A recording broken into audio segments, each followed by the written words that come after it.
జీ5 ఉండగా మీ favourite TV shows ని మీరు అస్సలు మిస్ అవ్వలేరు. Complete free. Show me your hand. ఇది స్మెల్ చెయ్యి. ఎలా ఉంది? బానే ఉంది. ఇలాంటి ఫ్లేవర్లోనే మనం కూడా ఒక పర్ఫ్యూమ్ని తయారు చేయాలి. దీనికి ఇంచుమించు దగ్గరలో ఉన్న ఫ్రేగ్రెన్స్ మనం ఆల్రెడీ లాంచ్ చేశాం కదా మనీషా. దట్టు వేరే బ్రాండ్ రిలీజ్ చేసిన ఫ్లేవర్లో మనం కూడా రిలీజ్ చేస్తే ఏంటి స్పెషల్? మనం ఇంకేదన్నా స్పెషల్ ఫ్లేవర్లో రిలీజ్ చేయాలి. అప్పుడే మన బ్రాండ్కి ఒక ప్రత్యేకమైన పేరు ఉంటుంది. అంతేనంటావా? ముమ్మాటికి అంతే. కొత్తదనం చూపిస్తేనే కస్టమర్లు కూడా ఆదరిస్తారు, లేదంటే కన్నెత్తి కూడా చూడరు. Okay then.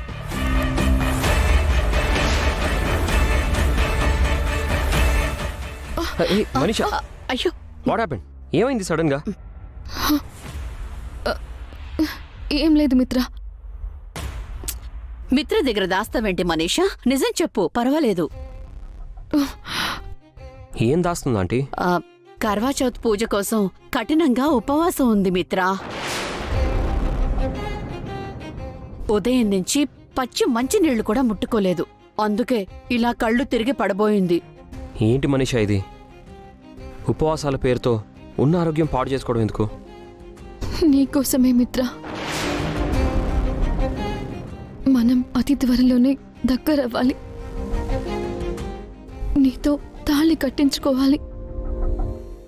మన మ్యారీడ్ లైఫ్ జర్నీ మొదలవ్వాలి. మనం కలిసి బ్రతకడం కోసం ఎంత కష్టమైన పని చేయడానికైనా నేను సిద్ధంగా ఉంటాను. ఈరోజు కూడా ఈ కర్వా చౌత్ సంపూర్ణంగా చేయాలని డిసైడ్ అయిపోయాను. అందుకే సాయంత్రం పూజ అయ్యాక నేనే ముందుగా నిన్ను చూడాలి. నీ చేతుల మీదుగానే నేను ఉపవాసం ముగించాలి. కానీ మనీషా, లక్ష్మి కూడా కర్వా చౌత్ పూజ చేస్తోంది. తను పూజ చేసేటప్పుడు నేను తనతోనే ఉండాలి. తను జల్లెళ్ళలో చంద్రుడిని చూసేటప్పుడు నేను పక్కనే ఉండాలి. అమ్మ కూడా లక్ష్మితో నిష్టగా ఈ పూజ చేయించాలి అని అనుకుంది.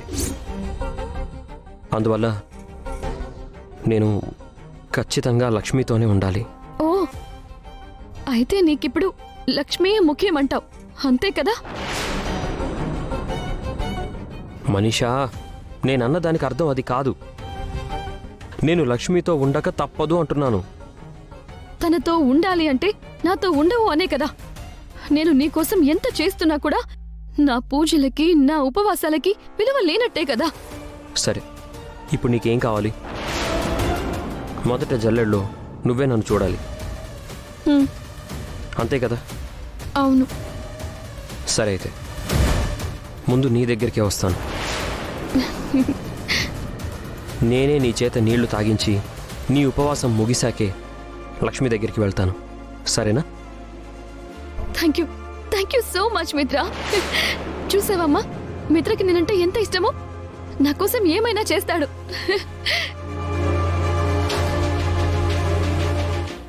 ఈ ప్లేట్ ఏంటి? సగం సగం తిని ఇక్కడే వదిలేశారు.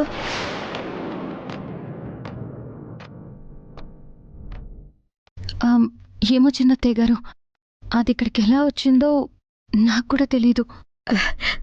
తెలియకపోవడానికి ఏముందిలే, ఆకలికి భరించలేక తినడానికి తెచ్చుకున్నావేమో. నేనెందుకు తింటాను చిన్నత్తయ్య గారు? తింటే తప్పేముందిలే లక్ష్మి. ఆకలి కన్నా ఎక్కువ కాదు కదా ఈ పూజలు పునస్కారాలు. అసలే పొంగలివడ నీకు చాలా ఇష్టం అంట కదా లక్ష్మి.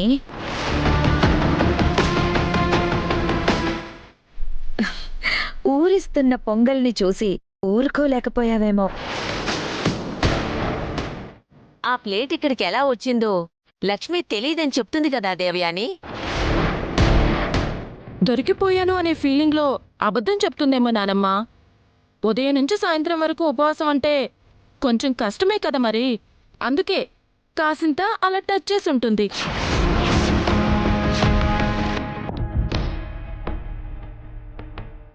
లక్ష్మి, నిజం చెప్పు. ఆకలికి తట్టుకోలేక తినేసావా?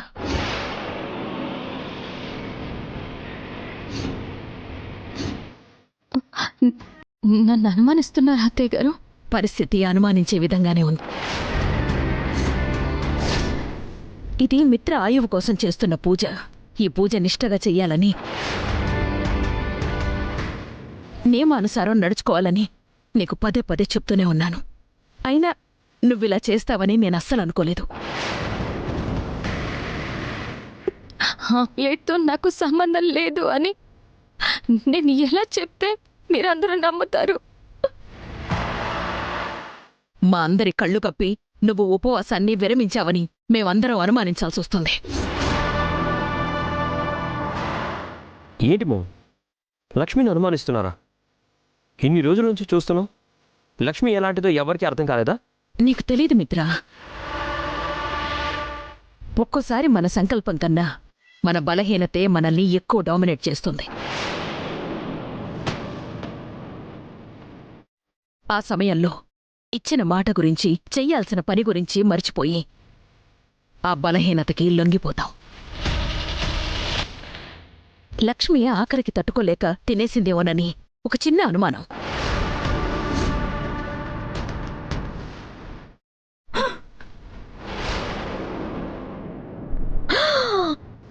చూసారా? చూడు, నీ నోరు అబద్ధం చెప్పినా నీ కడుపు అబద్ధం చెప్పదు. నువ్వు కడుపు నిండా తిన్నట్టు ఎలా త్రేనుపులు వస్తున్నాయో చూసావా? ఇప్పటికైనా నిజం చెప్పు లక్ష్మి. అబద్ధం చెప్పడం కన్నా నిజం చెప్పడం మేలు. ఒక్క నిమిషం అరవిందా, నీకు రుజువు కావాలి అంతే కదా? ఆ నిజం నేను చెప్తాను.